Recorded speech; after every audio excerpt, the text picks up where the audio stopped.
Después del trabajo, After Work, con Eduardo Castillo, Capital Radio.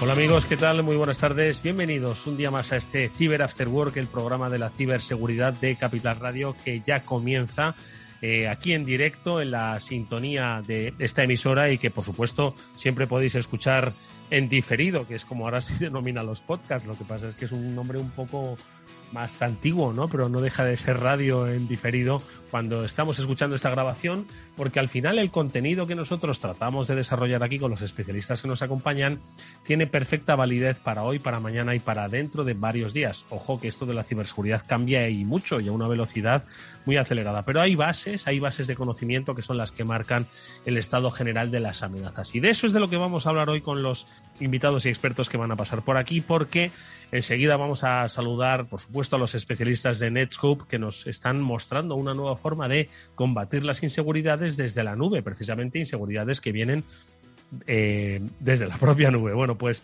con Samuel Bonete hoy en nuestra píldora SASI hablaremos sobre los cambios, ¿no?, que ha dado el teletrabajo, porque el teletrabajo es en realidad trabajar en la nube, ojo, no es otra cosa, sí, en nuestra casa y en la nube. Bueno, pues cómo nos protegemos, de qué amenazas nos protegemos, luego nos lo contará. Pero hoy, como digo, también vamos a sentar las bases de lo que es el mundo de la automatización de las amenazas, que siempre decimos, oye, las amenazas están automatizadas, ¿no? Mi ordenador se ha convertido en un zombie. Bueno, pues mi ordenador zombie forma parte, es un bot. Cuando de repente me controlan el ordenador, pues resulta que es un bot. Entonces, esas redes de bots que se utilizan pues para atacar servidores, para obtener información, para alterar mercados, bueno, pues de eso hablaremos hoy con los especialistas de Akamai, porque Rodrigo Carvajales, que es un especialista en bots, nos va a acompañar en la segunda parte del programa para hablarnos eso de cómo han evolucionado los bots. Que no penséis que solo es que cuando alguien dice algo en Twitter, los miles de bots se ponen a comentar las cosas. No. Vamos a hablar de esos y de muchos otros más que tienen mucha más inteligencia, ¿vale? Bueno, pues de esto, como digo, es de lo que hablaremos, pero por supuesto, como siempre, guiados por el conocimiento y el saber experto de Pablo Sanemeterio y de Mónica Valle, a los que ya saludo encantado. Mónica, ¿qué tal? Buenas tardes.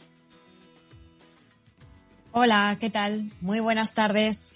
Un placer estar aquí de nuevo un lunes más y con muchos temas, como bien decías, para contar. Muchas temáticas muy interesantes de la automatización. Pablo Sanemeterio. Pablo, ¿qué tal? Buenas tardes. ¿Cómo estás? Buenas tardes, Eduardo. Pues muy bien y como siempre un lunes más dispuestos a afrontar una temática interesantísima del mundo de la ciberseguridad, los bots. Bueno, pues de bots vamos a hablar, también como digo, de seguridad en la nube. También vamos a ver noticias, que es a continuación lo que comentaremos. Pero antes, como siempre hacemos, pequeño consejo sobre inversión. Porque si miras el dinero y ves una oportunidad, Broker Bankinter te ofrece un curso de formación online en bolsa gratuito y abierto para todos. Si ya eres un inversor que quiere consolidar sus conocimientos o si quieres iniciarte, te van a enseñar métodos y disciplinas con el uso de herramientas gratuitas. Si además quieres empezar a invertir, tienes un bono bolsa de 500 euros en comisiones de compraventa durante 3 meses. Y esto, recordar que solo es válido hasta el 30 de junio de 2021. Lo que tienes que hacer es entrar en brokerbankinter.com y hacerte cliente con el banco que ve el dinero, igual que lo ves tú.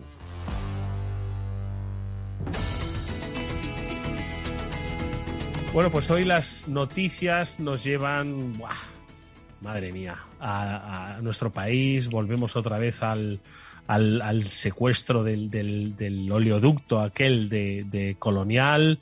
Nos encontramos con que hay vulnerabilidades de Zero Day. En fin, no sé por dónde empezar. Bueno, vamos a empezar por lo cercano. La Real Federación Española de Fútbol sufre un ciberataque. Esto es simplemente uno más de los que se suma pues al mundo de las instituciones que han sido ciberatacadas. Moni, ¿qué es lo que ha pasado? Cuéntanos.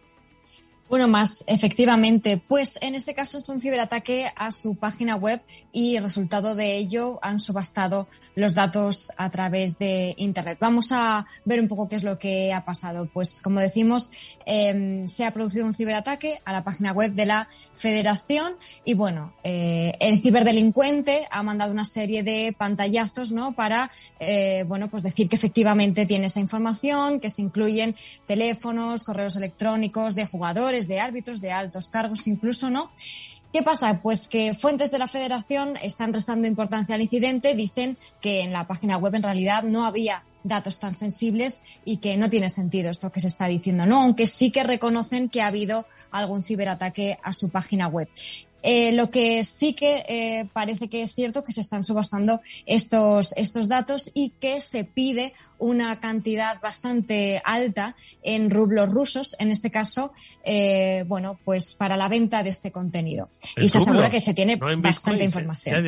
En este caso, sí, total, ¿para qué, Eduardo? ¿Para qué nos vamos a complicar si directamente podemos hacer una transferencia sencillita? Madre mía. Pablo, ¿qué te parece?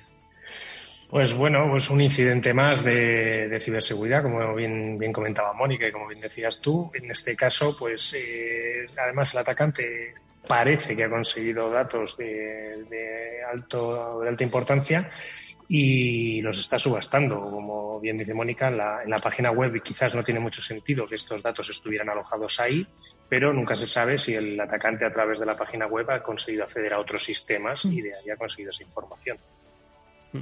Bueno, pues insisto, al final toda organización tiene la obligación ahora mismo de hacer una auditoría de seguridad, que recuperen alguno de los podcasts que hicimos un especial sobre auditorías previas para conocer el estado de tu compañía.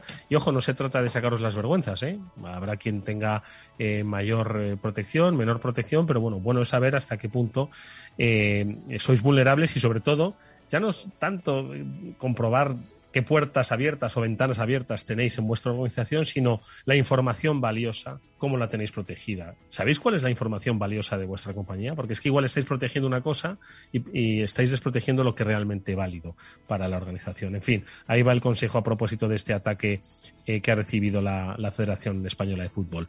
Más cosas. ¿Qué es lo que pasaba con Colonial? Porque, parecía que aquí, como quien dice, se pagó y ya nos olvidamos, pero el tema, como siempre además decís los expertos, primero que el pago no te asegura la devolución íntegra de la información y seguro que el pago no hace que se olviden de ti los ciberdelincuentes. ¿Qué es lo que ha ocurrido exactamente, Mónica? Además lo publicáis en BitLife Media. Pues en este caso se continúa la investigación porque ha sido un caso muy sonado y muy grave, ¿no? Como ya hemos comentado, que ha afectado a gran parte de Estados Unidos y por consecuencia al final afecta también al resto del mundo, ¿no? Este ataque de ransomware, recordemos que afectó a Colonial Pipeline, que es el principal operador del principal oleoducto de Estados Unidos. ¿Qué ha ocurrido? Pues que uno de los investigadores le ha dicho a Bloomberg en una entrevista, a la publicación Bloomberg, que en esa investigación han descubierto que ha sido una contraseña comprometida, en este caso, la que ha sido el detonante del ciberataque, ¿no? A través de esa contraseña, pues todo lo demás. Imaginaos, ¿no? Esto es como la teoría del vuelo de una mariposa que afecta al resto del mundo, pues aquí igual, ¿no? ¿Qué es lo que ha ocurrido? Pues en este caso, la investigación sigue esta línea, que es que los cibercriminales lograron acceder a estas redes de Colonial Pipeline a finales de abril a través de una cuenta de VPN, que es una Virtual Private Network que, cifra los datos, las comunicaciones para que estén más seguras y son usadas por prácticamente todas las empresas. Pero ¿qué pasa? Esta cuenta de VPN no estaba en uso, pero sí que tenía acceso a las redes de la compañía, ¿no? Y permitía acceder de forma remota. Esta VPN tenía un usuario y contraseña que no era seguro, lograron acceder a esa contraseña y como no tenía ningún tipo de seguridad adicional, no tenía un doble factor de autenticación ni nada, pues así es como lograron acceder a Colonial Pipeline y de ahí todo lo demás. Es una forma de que entendamos que cualquier cabo que dejemos suelto puede ser usado por los ciberdelincuentes para acceder y para de ahí moverse lateralmente y conseguir mucha más información con la que desarrollar el verdadero ciberataque que ponga en jaque a toda la organización. Bueno, pues una cosa más, una vulnerabilidad de 0 day, de día cero, que ha afectado a pues más de 17.000 sitios que utilizan WordPress. No sé si esto afecta. Es decir, hay muchos cientos de miles de millones que utilizan sitios de WordPress, pero de momento se han visto comprometidos estos. ¿Qué es lo que ha pasado, Pablo? Pues en este caso ha sido un plugin de los que hay, muchos que hay en WordPress, en concreto Fancy Product Designer, el cual pues tiene una vulnerabilidad que permite subir un fichero de código PHP con el cual poder tomar control de ese sitio al que atacas y poder pues comprometerlo básicamente por este fallo que no controla qué tipo de ficheros son los que puedes subir. En general lo que se ha indicado es que se actualice este plugin a la versión 4.6.9, con la cual en principio esta vulnerabilidad ya no se produce y sobre todo pues instar a todas aquellas personas o aquellas compañías que tengan este plugin instalado en WordPress que o bien lo actualicen o que lo deshabiliten hasta que lo actualicen, porque si no están poniendo en riesgo su sitio web. Al final, como digo, no solo hay que saber a qué te expones, sino también un poco profundizar un poco técnicamente, y para eso están los especialistas en ciberseguridad a vuestra disposición para aquello que no entendáis, que no tenéis por qué entenderlo todo. Bueno, pues os ayuden a securizar vuestros entornos. No os olvidéis que seguimos todavía en un escenario en el que el teletrabajo no solo se mantiene, sino que es muy probable que muchas compañías lo hayan visto como una herramienta pues de eficacia, de eficiencia e incluso de ahorro. Pero a ver si ese ahorro que nos estamos al que estamos favoreciendo se nos va a ir por otro lado, precisamente porque hemos descuidado la securización en los entornos de trabajo. De esto es como de lo que vamos a hablar con los especialistas de Netskope, que no sé si en formato tirón de orejas, pero no nos quieren hacer olvidar que si seguimos en casa podemos correr riesgos. No nosotros, sino nuestra organización. Esta es nuestra píldora SASI.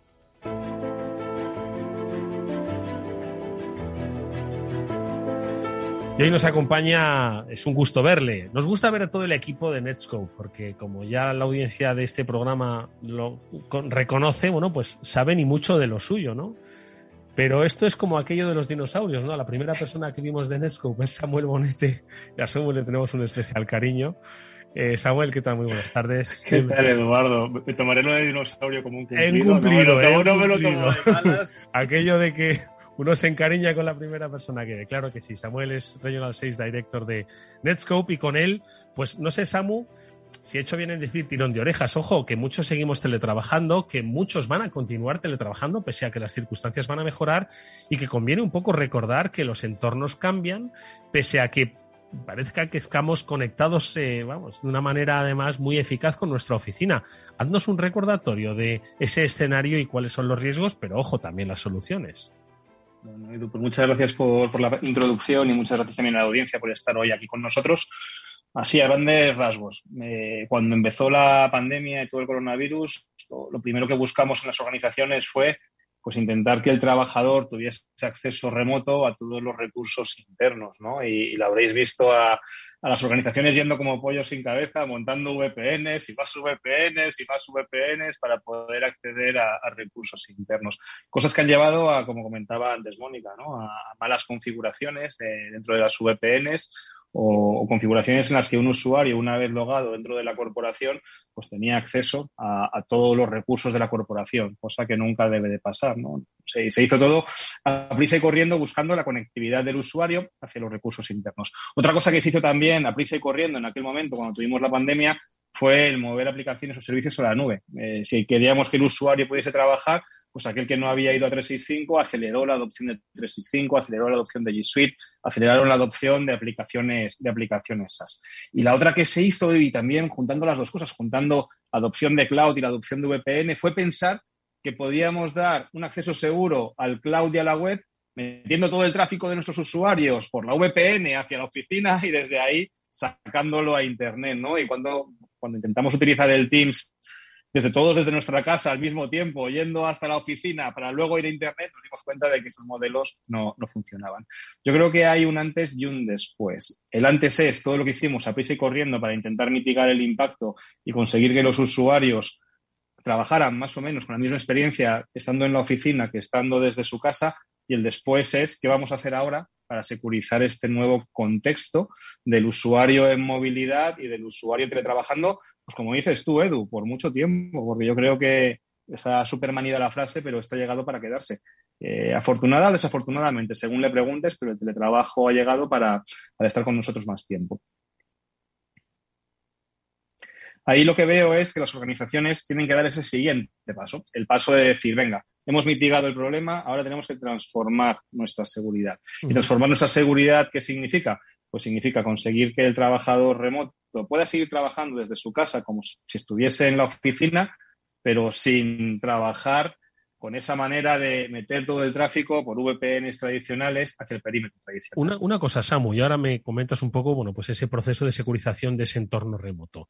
Cuando nos hemos ido todos a casa, los sistemas de securización que teníamos en la oficina, ¿vale? ¿Esos ya han dejado de valer? ¿Son inválidos? ¿Debemos hacer una transición, una adaptación? ¿Empezamos de cero? ¿Cuál es un poco el planteamiento? Es muy buena pregunta. Lo que nos pedía el cuerpo inicialmente fue pasar todo el tráfico por esos sistemas a través de VPNs para desde ahí salir a Internet. Era lo que nos pedía el cuerpo. ¿Qué nos hemos dado cuenta o de qué se han dado cuenta las organizaciones? De que eso no escala. Eso al final crea latencias y genera cuellos de botella. Si quiero meter todo el tráfico en un punto central para sacarlo a Internet, cuando gran parte de mi tráfico termina en aplicaciones cloud, eso no escala. Punto número 1, genera latencias. Punto número 2, y esta es la pregunta quizás es más compleja. Cuando fueron diseñados esos sistemas, esos firewalls de nueva generación, esos proxies on-prem, esos sandbox que tienes on-prem, ¿fueron diseñados pensando en que tu tráfico iba a terminar en aplicaciones cloud? Quiero decir, ¿fueron pensados para ver, pues si Samuel comparte un documento con Pablo, con Mónica, o si se lo envía a un tercero, si Samuel está yendo a un Teams corporativo o está yendo a un Teams que no es corporativo, si Samuel coge un documento con información sensible del OneDrive corporativo y lo lleva a un Gmail personal? No fueron pensados con esa idea, fueron pensados para permitir o denegar cosas. Permito estas páginas web, deniego estas páginas web.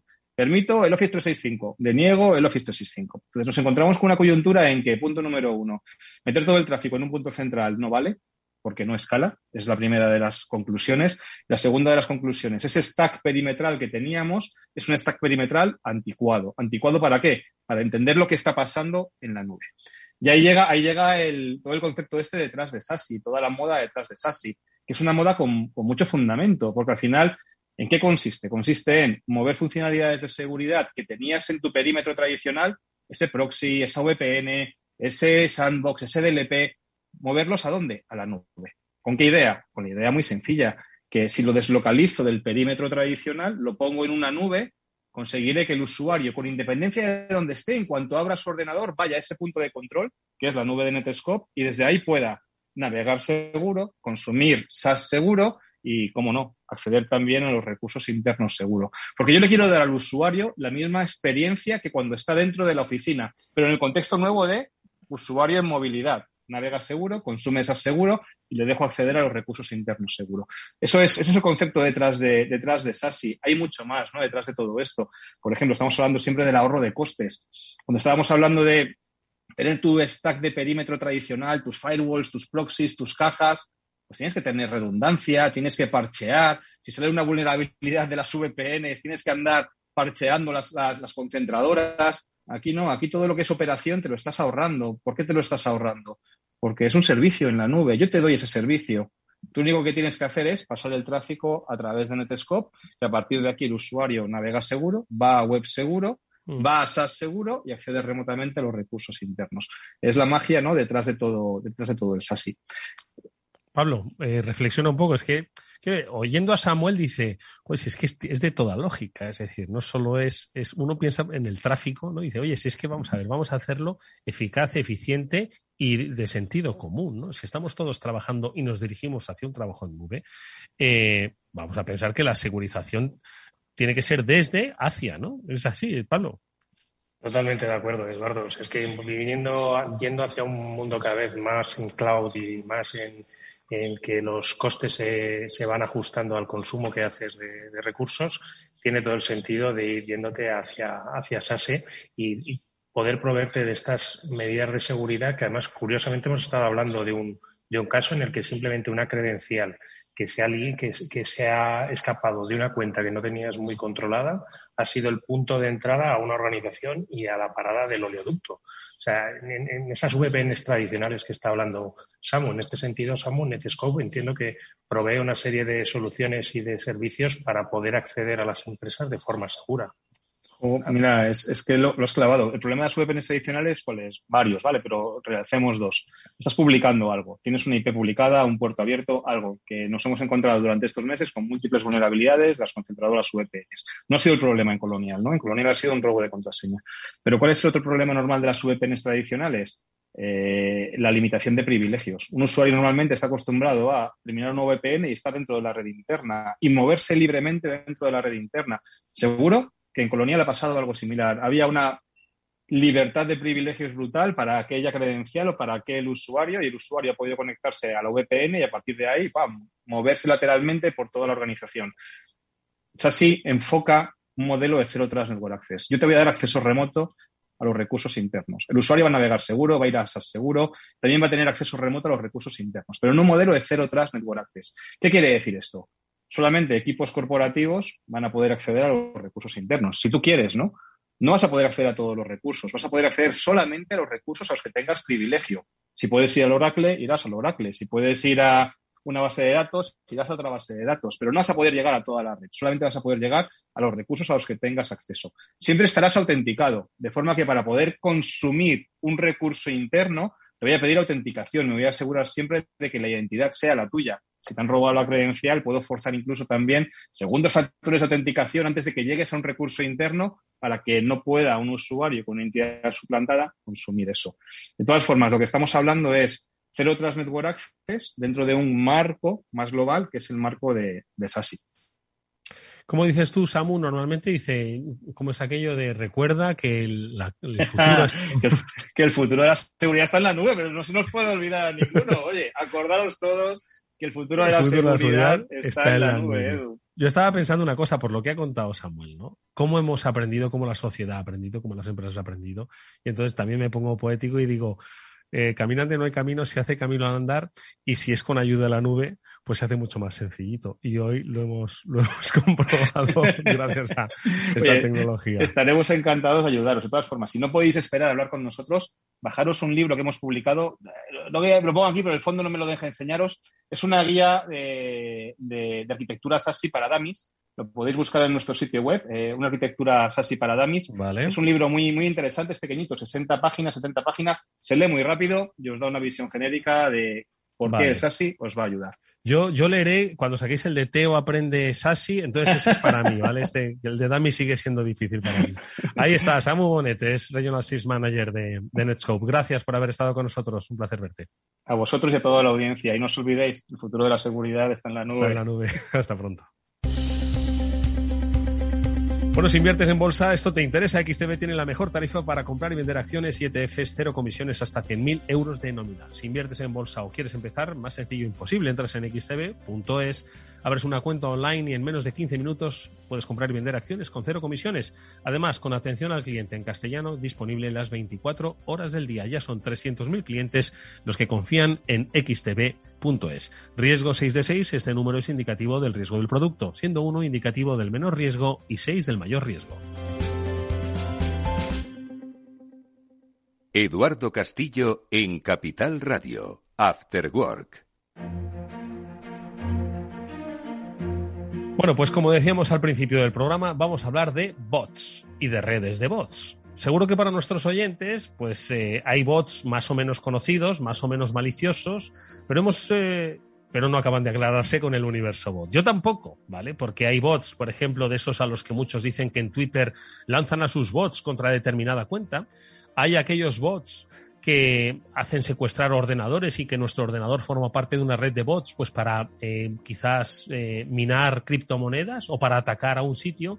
Pero también hay bots buenos que me atienden en una página de servicio cuando de repente un chatbot me dice: hola Eduardo, ¿necesitas ayuda?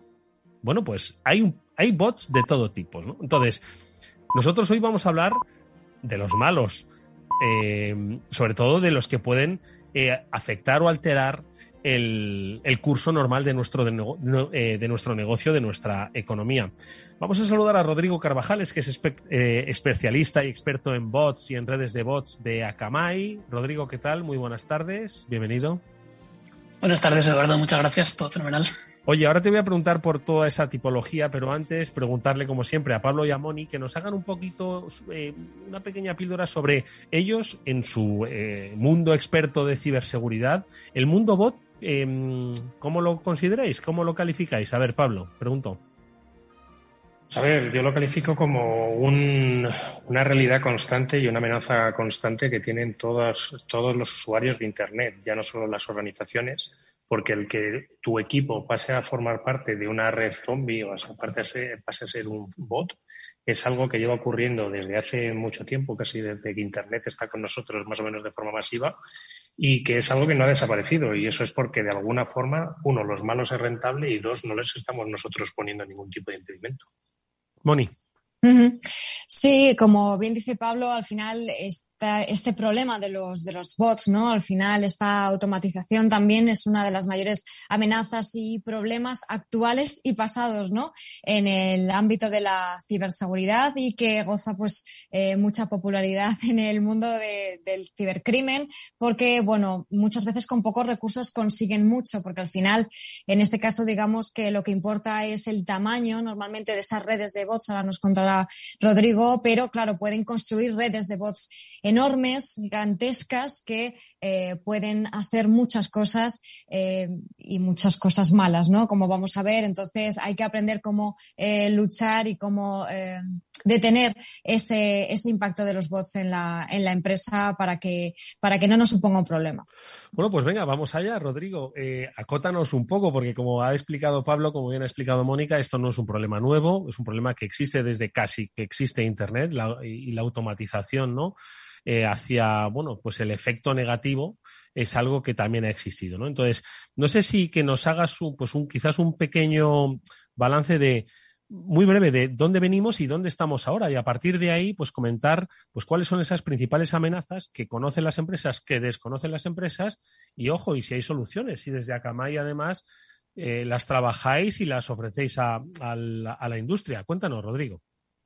Sí, pues bueno, si quieres empezamos por una de las partes que decíamos al principio, ¿no? Por diferenciar, ¿no? entre los buenos y los malos. Pues como decíais, ¿no? Los bots efectivamente han existido toda la vida. El ejemplo más sencillo y más claro para todos lo tenemos, por ejemplo, en los motores de búsqueda, ¿no?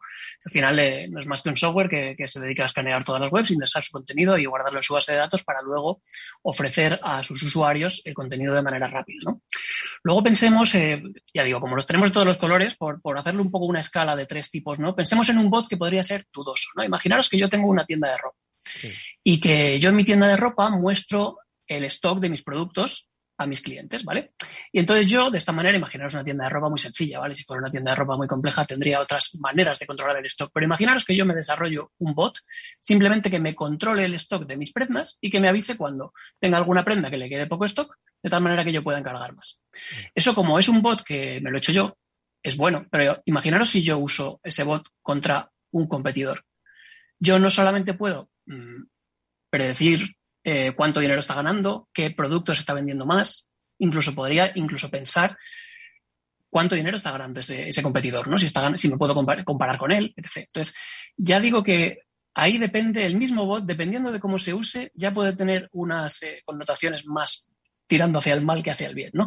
Y luego, evidentemente, los que no tienen duda, ¿no? Por ejemplo, cuando hablabais de los robos de credenciales y tal, pues el ataque más famoso que puede haber y que del que estamos todos más familiarizados con es el ataque de abuso de credenciales, ¿no? Que evidentemente, si quieres tener éxito para atacar un banco, para atacar una gran organización, no vale con que lo hagas desde unas pocas IPs o con un software muy, muy sencillo, sino que tienes que tener, evidentemente, un software muy, muy avanzado y una botnet de cientos de miles de IPs para que intentar camuflar, digamos, tus peticiones a lo largo de un ataque largo, ¿no? En el tiempo, porque pensad que los ataques que duran poco en el tiempo al final no son eficaces. La mayoría de las páginas, por ejemplo, si tú tienes que probar un montón de millones de credenciales en un ataque de abuso de credenciales, no te vale probarlas todas en una hora. La mayoría de las webs no están preparadas, ¿no? para soportar esa avalancha de peticiones. Por tanto, los ataques que más éxito tienen al final perduran mucho en el tiempo, ¿vale? Son ataques que a lo mejor pueden incluso durar varios días o semanas y imitando el patrón de uso de los clientes legítimos de ese banco, por ejemplo, ¿no?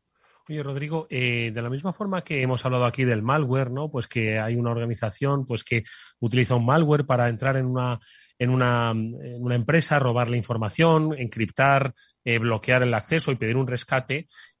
Cuando estamos utilizando de manera maliciosa un bot o unas redes de bot, ¿cuáles son un poco los objetivos que se pretenden? Nos has dicho que, oye, quizás entre competidores pues se está utilizando, ¿no? Pero ¿cuáles son un poco los principales objetivos criminales que hay detrás del uso de bots de manera masiva e ilegal, claro?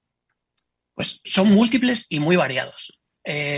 Como imagináis, incluso habéis estado hablando antes de esto, hay una parte de la que no tenemos mucha información. O sea, todo lo que tiene que ver con robo de credenciales, espionaje industrial, no hay mucha información. No podemos buscar en Google mucha información sobre esto, ¿no? Sin embargo, a mí siempre que explico esto me gusta centrarme en un caso de uso concreto, que es el del retail, ¿no? Y el de los bots, que finalmente lo que hacen es facilitar... O sea, ya sabéis que esto de bots, entre bot y botnets hay un montón de maneras de explicar diferentes conceptos, ¿no?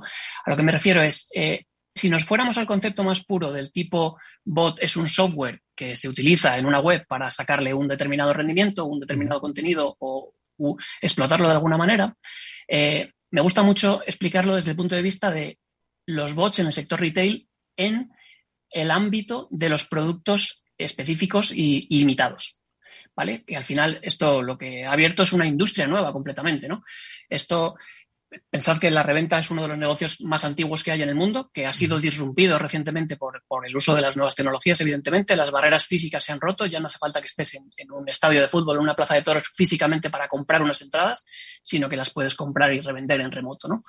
Entonces, ya digo, los casos de uso más flagrantes y los que a mí más me gusta explicar y de los que más información tenemos están relacionados sobre todo con la compra automatizada de productos que hacen agotar el stock de estos productos de tal manera que los usuarios, los reales compradores de esos productos se ven fastidiados porque no pueden adquirirlos y tienen que llegar a un mercado secundario que es el de la reventa, ¿no? Ya digo, para mí a día de hoy es el principal problema, la reventa. Pablo, ¿qué os parece, Moni? A ver. Hay otro aspecto, bueno, ahí, como decía Eduardo al principio, ¿no? Y como has comentado tú, Rodrigo, hay muchos tipos distintos, ¿no? De bots, de redes de bots y de infecciones.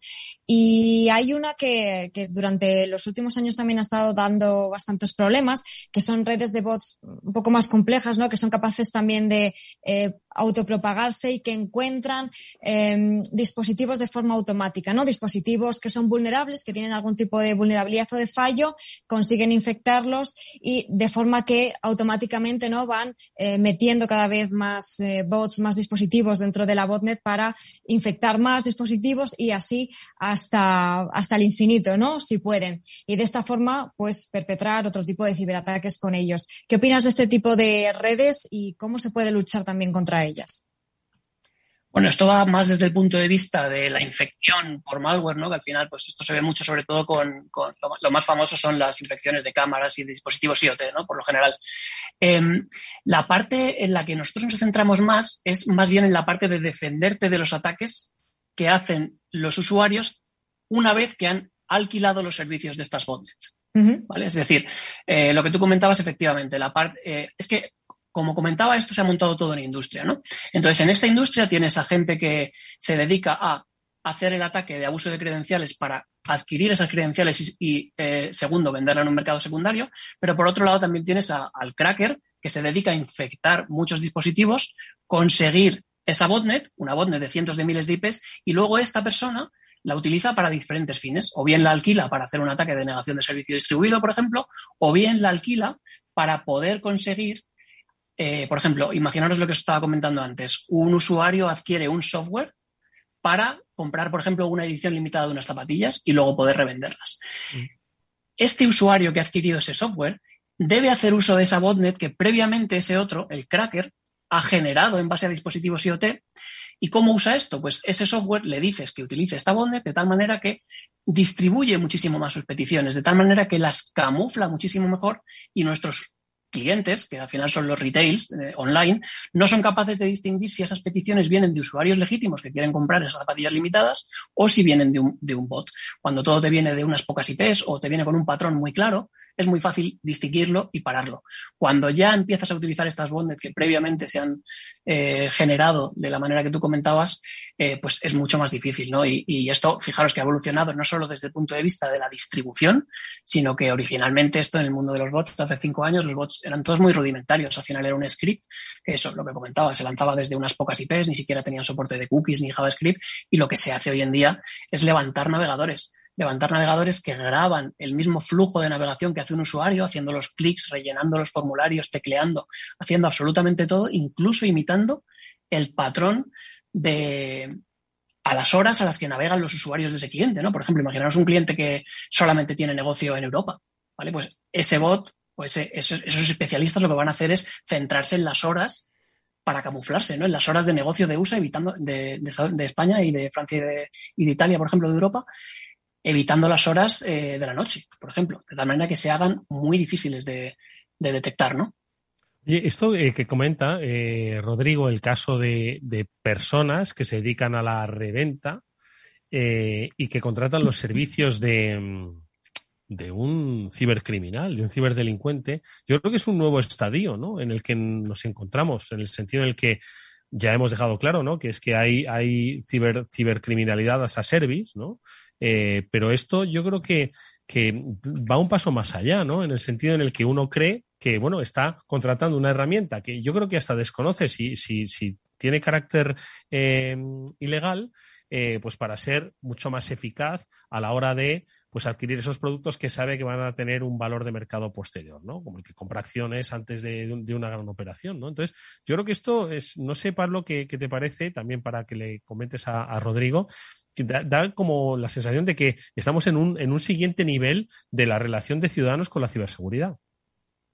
No, desde luego me parece súper interesante y además súper importante la dificultad de detectar estos bots. Y hay que resaltar también que, pues bueno, está el tema de la reventa de entradas, pero que igual también los malos lo que lo pueden utilizar un poco es para saturar tu e-commerce. Es decir, tú imagínate que tienes un stock de un número de zapatillas y estos bots se dedican a reservar todos en el carrito de compra esas zapatillas, pero nunca te las llegan a comprar. Y otra gente que realmente igual sí quiere comprar esas zapatillas no puede porque no tiene estocaje. Entonces, también es una herramienta para disrumpir un poco el negocio de la competencia. Sí, alterar mercados, claro.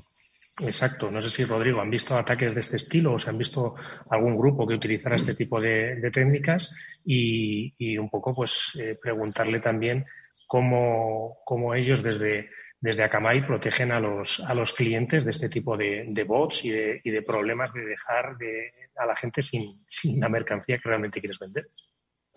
Esto que comentas es muy interesante, Pablo. De hecho, lo que comentas justo de realmente acabar ejecutando o acabar provocando una denegación de servicio en capa 7, digamos, en lo que es la capa de aplicación, por lo general no es la intención de los malos, pero sí que acaba siendo un efecto colateral, ¿no? Simplemente se juntan varios malos que dicen yo tengo que conseguir estas zapatillas y para eso ¿qué voy a hacer? Voy a hacer muchísimas peticiones. Eso como efecto colateral lo que tiene es que efectivamente te acaban tirando la web y la venta de esas zapatillas, pues en lugar de hacerse en la hora que se tenía que haber hecho, pues igual tarda todo el día porque la web está entre que se levanta y se apaga. Los ataques de denegación de servicio van ligados más en nuestra experiencia a una extorsión previa, ¿no? Primero se dice pues si no me pagas, el típico, ¿no? Que hemos hablado muchas veces ya en este programa, si no me pagas X Bitcoin, pues a la hora del partido de la final de la Champions te tiro la web por un ataque de denegación de servicio en capa 4, ¿no? Ya digo, no es el mismo caso, aunque muchas veces se llega a ejecutar exactamente lo mismo. Y las webs acaban de caer porque básicamente no están preparadas para recibir tal volumen de peticiones, ¿no? Y respecto a la segunda pregunta... En Akamai, ¿qué hacéis exactamente? ¿Sois capaces de identificar quién es un humano y quién es un robot? Porque el caso, el éxito, ¿no? de una red de botnets es hacer que parezcan humanos, ¿no? Entiendo, ¿no? Sí, pues efectivamente cada vez nos lo pone más difícil. En Akamai lo que hacemos es que se juntan tres circunstancias, ¿no? que yo creo que son clave, las tres por igual de importantes, en cómo prevenir estas cosas. Lo primero que tienes que tener es un producto muy maduro, bien desarrollado, con un equipo de ingeniería por detrás, ¿no? Esto hablando de Akamai a nivel global. lo tiene, ¿no? Es un producto que ha sido capaz de evolucionar junto con los bots.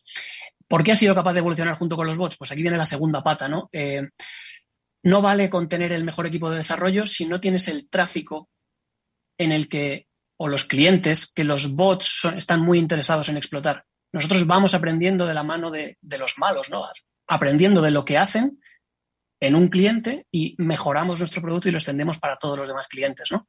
Y luego ya hablando a nivel más local, a nivel de Akamai España, lo que tenemos es un equipo de servicios profesionales con mucha experiencia en el trabajo de bots. La verdad que muchísimos clientes de Akamai España tienen el producto, ¿no? que comentábamos que era Bot Manager y el equipo de servicios profesionales está muy, muy entrenado en estos temas. Y una pregunta, Rodrigo, cuando estamos hablando de que, bueno, se va evolucionando, se va un poco haciendo el contrapeso, ¿no? de los ataques de los bots. En el futuro de la ciberseguridad siempre se está hablando de la automatización de los ataques, ¿no? Al final, pues cuanto más automatices, pues primero menos trabaja el ciberdelincuente y más eficacia. Si es una automatización masiva, más posibilidad de ser eficaz, ¿no? en sus ataques. Entiendo que el mundo de los bots va a ser clave, ¿no? En el futuro de la ciberguerra, ¿no? Que se está librando ahora mismo en entornos empresariales, en entornos industriales. El mundo bot, creo que, no sé, que está como en primera línea de combate, me da esa sensación, ¿no? Totalmente. No me gusta hablar de las estadísticas de que el 80% del tráfico que se ve en Internet puede ser relacionado con bots. Me gusta más hablar de cada tipo de cliente, ¿no? Hay unos tipos de clientes que no tienen prácticamente tráfico de bots y otros en los cuales representa el 99%, ya a día de hoy. Por tanto, sí, esto sabemos que en los últimos 5 años ha cobrado una importancia exponencial y no espero que baje en los próximos años, desde luego. Moni. Sí, de hecho, Rodrigo, estaba leyendo un informe que habéis publicado en el que decís esto, ¿no? Que los bots pueden constituir, por ejemplo, del 40 al 60% del tráfico, ¿no? De una web, de una compañía, y que detectasteis en algún momento que una gran empresa de componentes de automación descubrió un problema con los resultados de sus búsquedas, le afectó, ¿no? Porque bloqueaban todos los bots, incluidos los bots del motor de búsqueda, y eso afectaba la visibilidad de su sitio web. Mi pregunta es que es un equilibrio muy complicado, ¿no? De conseguir. Tienes que saber muy bien qué es lo que estás haciendo, qué es lo que estás buscando, qué es lo que bloqueas o lo que no, para que todo el tráfico bueno y todos los bots buenos puedan seguir funcionando, pero los malos dejen de hacerlo, ¿no? ¿Esto cómo lo lográis?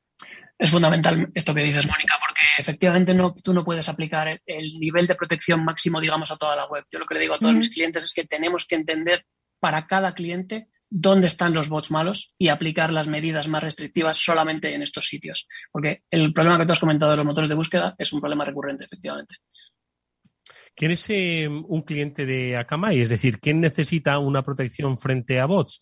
Yo, que soy una tienda de retail que vendo ropa, yo que soy de los que vende conciertos, o sea, que una empresa promotora de conciertos, ¿quién es el que debe protegerse? Porque mira lo que dices tú, ¿no? Quizás estoy recibiendo el ataque de mi competencia y no me estoy dando cuenta, ¿no? Entonces, ¿quién es un poco ese cliente que necesita, pues, diseñar una estrategia antirredes maliciosas de bots? Al final, todas las verticales están afectadas, ¿no? Pueden verse afectadas por los bots.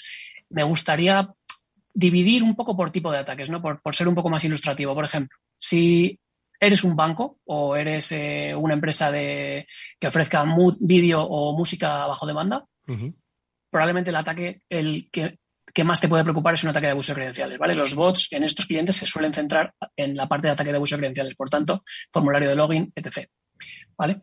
Por ejemplo, si eres una compañía hotelera o si eres una aerolínea, lo que más te debe preocupar es tu formulario de búsqueda de disponibilidades, ¿vale? Que ahí lo que se suele hacer, en plan, ya no solo por espionaje industrial, sino por servir el contenido en otras webs y revenderlo y tal, lo que se hace es efectivamente scrapear precios, ¿no? Por tanto, donde debes focalizarte en la protección es en el formulario de búsqueda.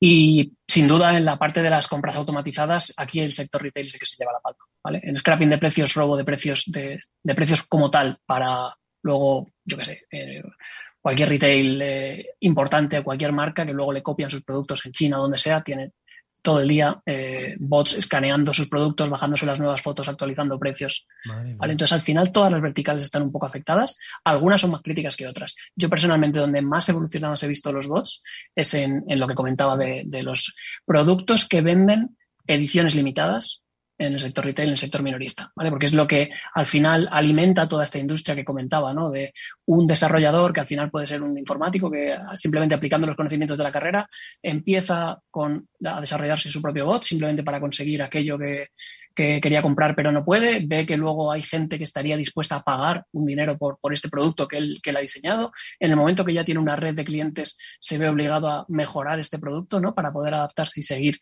haciéndolo compatible con otras webs. Entonces, donde yo veo que hay más avance es en el sector retail, sobre todo cuando hay productos limitados. Pensemos en, yo qué sé, lo que comentábamos al principio, ¿no? Últimamente, en los últimos 5 meses, no se puede comprar una tarjeta gráfica, por ejemplo, por el alza de las criptomonedas, ¿no? Y básicamente la minería es súper rentable y no se puede comprar una tarjeta gráfica, igual que en Navidades no se podía comprar una PS5 y, yo qué sé, entradas de un concierto, depende de qué tipo de concierto, ya digo, las zapatillas en ediciones limitadas. Bueno, nosotros haremos un llamamiento a todos los estudiantes de informática que no lo hagan, que se saquen unas pelas, está muy bien, pero siempre dentro de la legalidad. Ojo, Pero me llama mucho la atención, ¿no? De verdad, el llamamiento va en serio, Pero me llama mucho la atención lo que comentaba ahora Rodrigo, ¿no? Que el mercado de las ediciones limitadas, o sea, justifica esta industria, es decir, que da muy buenos réditos, no sé, el de la reventa. Pues sí, ¿no? Aquello de que, pues cuando era muy cotizado, recuerdo, pues cuánto se llegaba a pagar por las finales de la Champions en Lisboa, ¿no? Ya no sé si era reventa, ¿no? Pero bueno, pues es un poco lo que más recuerdo, ¿no? Cercano. Pero me llama mucho la atención que haya un auténtico negocio en el mundo de las ediciones limitadas, por ejemplo, en el mundo de las videoconsolas o en el mundo de las zapatillas, ¿no? De las sneakers. Rodrigo, me llama poderosísimamente la atención. Igual yo es que no estoy en esos mercados y claro, pues no sé lo que está dispuesto a pagar la gente, pero para que utilicen herramientas de cibercriminalidad, vamos, me llama mucho la atención. Pues mira, para que te das una idea, y volviendo al tema de las zapatillas, efectivamente, ediciones limitadas que puedan salir prácticamente 3 de cada 4 fines de semana, de momento le sacas el doble o el triple a una zapatilla, a todas. Y luego, ediciones que salgan en plan 1 o 2 veces al año, si os metéis en una página que se llama StockX.com, que es la página más famosa de reventa de zapatillas, vais a ver que se venden ediciones limitadas de zapatillas por hasta 50.000 euros, que su precio original eran menos de 1.000. Madre mía. Burrada, sí. Menudo negocio. Y en este sentido, Rodrigo, Bot Manager, ¿cómo les protege? Entiendo que le asesoráis, vais estableciendo poco a poco esas medidas o esas protecciones en los distintos puntos que has notificado o que nos has comentado. ¿Cómo hace un poco la magia, Kamai? Cuéntanos un poquito. Sí, os doy unas pinceladas, ¿vale? Evidentemente el producto es muy complejo, daría para muchos programas solamente explicarlo, pero imaginaros que es un producto que partió de la parte más básica, ¿no? Que simplemente miraba pues el formato de la petición, ¿no? Mirando petición a petición, y luego ha ido evolucionando hasta la parte más complicada, que lo que realmente miramos es que ya no solo que la petición venga de un navegador, sino que venga de un humano, que detrás del navegador hay un humano. ¿Cómo vemos esto? Pues evidentemente estudiando patrones biométricos y patrones del dispositivo, todo ello alimentado por Machine Learning, ¿vale? O sea, como al final en Akamai vemos tantísimo tráfico de Internet, tenemos una muy buena foto de los dispositivos más actuales, tenemos una muy buena foto de todos los móviles que se están usando para navegar, todos los tamaños de pantallas. Todo esto al final alimenta nuestra base de datos, y cuando de repente aparece una tendencia en un cliente concreto que no forma parte de esa tendencia global, rápidamente saltan las alarmas y por inteligencia artificial se acaba pillando. Una última cuestión, Rodrigo. Nosotros, usuarios particulares, ¿podemos formar parte de una red de bots y no ser conscientes por el hecho de que un día entramos en un sitio un poco raro y, bueno, le dimos a OK, aquello de que alguien se instaló en nuestro ordenador sin saber muy bien? ¿Podemos ser potencialmente de esos? ¿Podemos ser potencialmente miles de esos? Totalmente, y no hace falta que hayas navegado por una web, cualquier malware al final. O sea, cualquier máquina que en algún momento haya sido comprometida puede formar parte de un centro de control y comando, ¿no? Y ser utilizada en determinado momento, pues ya sea como proxy, en caso de estos bots que comento yo de las zapatillas o de compras de artículos, lo que hacen es utilizar tu máquina como proxy, simplemente para camuflar su IP y parecer un cliente distinto. Entonces, totalmente, cualquier máquina comprometida puede formar parte de una botnet. Oye, y para ya despedir un poco este capítulo de bots y de redes de bots al que hoy los especialistas de Akamai han tenido la gentileza de de explicarnos. Pregunta, Rodrigo, tú como experto, ¿hacia dónde está evolucionando esto? ¿Qué es lo que crees que dentro de 1 año, de 3 años o de 2 meses, no lo sé, vamos a ver en el mundo bot? ¿Hacia dónde se dirigen los malos usos que creas que merece la pena destacar, pues para que se vayan, bueno, pues un poco poniendo las medidas adecuadas, tanto de cultura de seguridad como las propias herramientas que ofrecéis las compañías? Pues yo te diría que hacia esto, o sea, la automatización y la compra de productos con hechos de, o sea, con fines de. Al final lo que veíamos al principio era esto de la compra y la reventa se veía solamente con determinados artículos que tenían muchísimo margen. Esto se está extendiendo tantísimo que al final el margen de los productos que se están comprando cada vez es menor. Y es donde veo que al final el e-commerce es a lo que vamos, ¿no? Y del e-commerce se pueden sacar muchos otros negocios. Bueno, pues este es el mundo bot. Reflexiones finales, Mónica. Pues la verdad es que es un mundo interesantísimo, todo lo que nos ha estado contando Rodrigo, hay muchas cosas que seguro que nuestros oyentes desconocían. Yo también he aprendido muchas cosas sobre este mundo de los bots buenos, de los bots malos y cómo hay que trabajar mucho y muy bien para conseguir ese equilibrio que nos comentaba para que, bueno, pues en este caso, sitios web, ¿no? Que su negocio está online, pues que no se vea repercutido negativamente por bots malignos, ¿no? Que están intentando sabotear su negocio y, sin embargo, que puedan funcionar perfectamente esos bots buenos que le benefician y que son parte también de su trabajo.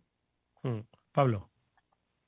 Pues totalmente alineado con lo que ha dicho Mónica, la verdad. Un mundo quizás que nos ha descubierto, para muchos oyentes lo habrá descubierto, para nosotros nos ha abierto los ojos quizás a mercados que no teníamos tan interiorizados, como ese mundo de venta exclusiva y de ediciones limitadas y de entradas y de elementos, digamos, con una alta demanda y una carestía en cuanto a su existencia, y cómo pues los malos siempre están un paso por delante de todos y ya han pensado y han desarrollado herramientas, navegadores y elementos que permiten simular el comportamiento humano para comprar esos elementos y tenerlos ellos bajo control.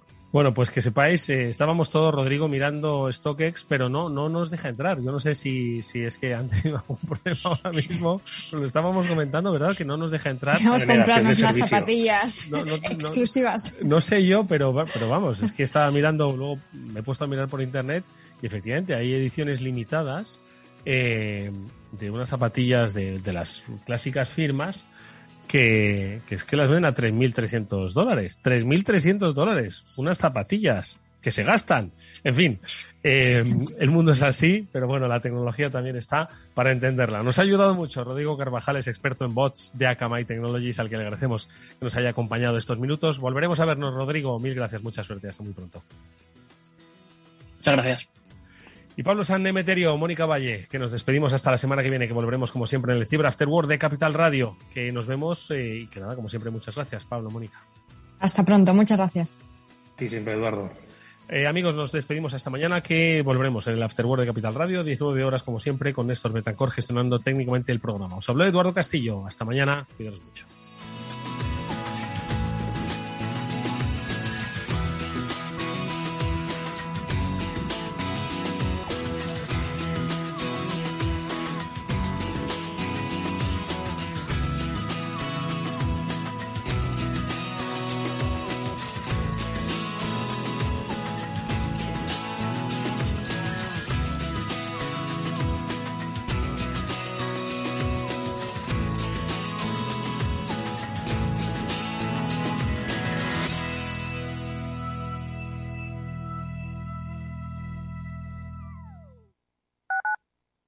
Capital Radio Madrid 105.7. Gráficas Naciones. Más de 50 años de experiencia en el sector de las artes gráficas. Apostamos por la última tecnología tanto en impresión offset como en digital y gran formato. Realizamos todo tipo de impresión. Tarjetas de visita, folletos, libros, vinilos, decoración y montaje de stands. Más información en el 91 629 21 45 o en gráficasnaciones.es. Ramón Tamames, catedrático de Estructura Económica. Si es que está escrito desde el Génesis, capítulo 42, el sueño de Faraón que interpreta José, los 7 años de bonanza y los 7 años de crisis, las vacas que salen del Nilo, etcétera. Es que está dicho en la Biblia. Capital Radio. Te escuchamos. Capital Radio. Siente la economía.